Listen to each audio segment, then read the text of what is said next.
Today we've had a national tragedy.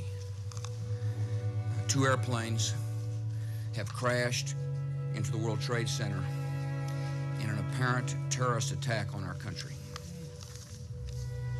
I have spoken to the Vice President, to the Governor of New York, to the Director of the FBI, and have ordered that the full resources of the federal government go to help the victims and their families and to conduct a full-scale investigation to hunt down and to find those folks who committed this act. The 9/11 terrorist attacks killed thousands and hurt millions. While the country was mourning, Bush and the NSA were taking action. That action was a program that would prevent another high-level terrorist attack on American soil. That program watched over the whole world. That program was government surveillance. Government surveillance is the biggest gray area in the United States government. Although it is a very large gray area, there is much information on this topic, and that information has deciphered what is true and what is false about surveillance, how extreme surveillance is, and what the requirements are for surveillance clearance. With government surveillance being such a gray area, it is a scary mystery, but some of those frights are false conceptions. The truth about government surveillance is the government is not always watching you. The NSA only surveils if in communication with known terrorists. Unless you are a terrorist or a criminal, you have nothing to worry about, right? Wrong. Just because the government doesn't actively watch you doesn't mean they can't. With all the resources the NSA and the government have, they can know all about you within seconds. With lies come truth. True things about government surveillance are that the NSA has access to everything. The NSA is able to use warrants and deals with large technology corporations. With those deals, billions of phone records are being recorded daily.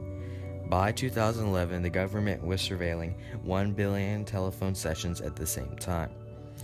With phone records and email receipts, the government is able to track all communication with terrorist numbers, as well as communication between any two people in the world. During my research, I learned about many forms of government surveillance. The scariest and most eye-opening form is metadata. Metadata is a form of surveillance with a mind of its own. Metadata knows everything about you and the people around you. It knows where you are and what you're doing before you do. The way the government has access to such a powerful weapon is by using bank transactions, bus passes, subway cards, Google Maps, etc. And with all of this information combined, a computer is able to map out all of the activities you participate in, who you interact with, and your entire digital footprint. As well as metadata, there are other forms of government surveillance. Phone record collecting is a large part of government surveillance. While surveilling such a large amount of phone calls at the same time, the NSA is able to weed out calls when they believed one or both sides of the call was a suspected terrorist or criminal. While the NSA could collect sessions at the rate of 1 terabyte per second, they were continuously separating dangerous and non-dangerous phone calls. Not only does the NSA surveil domestically, but they surveil foreign affairs too. With the ability to watch foreign suspects, the government can make sure said target does not commit a crime or terrorist attack. Not only does the NSA surveil the world by themselves, but they use third-party companies. Many companies work with the government because of financial benefits. While using other technology companies, the government is able to have a sense of deniability. With this deniability, the government writes their way around the Patriot Act.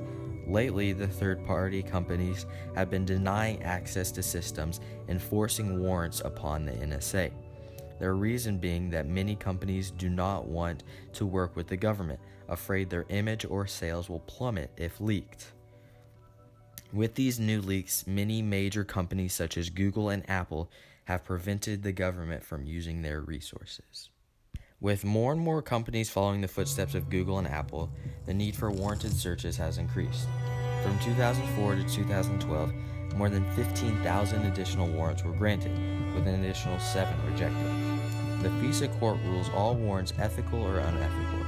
They do this by using a rule sheet that states, With all the information gathered about government surveillance, the biggest question that raises is government surveillance ethical? To answer, in different situations, the response is different. If the wiretap or digital footprint check had a warrant or approval by superiors, then it is ethical. But if there is warrantless surveillance without approval, it is not ethical.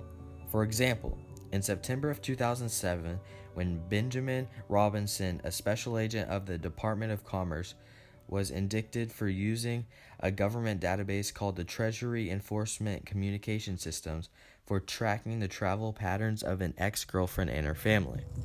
There is a fine line between right and wrong in the ethics of government surveillance, and many times our government crosses it. In conclusion, government surveillance is like a maze.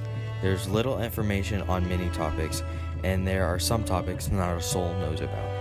With extensive research, the reader is able to get a grasp of understanding on government surveillance, an understanding of its secrets, its policies, and its extremes.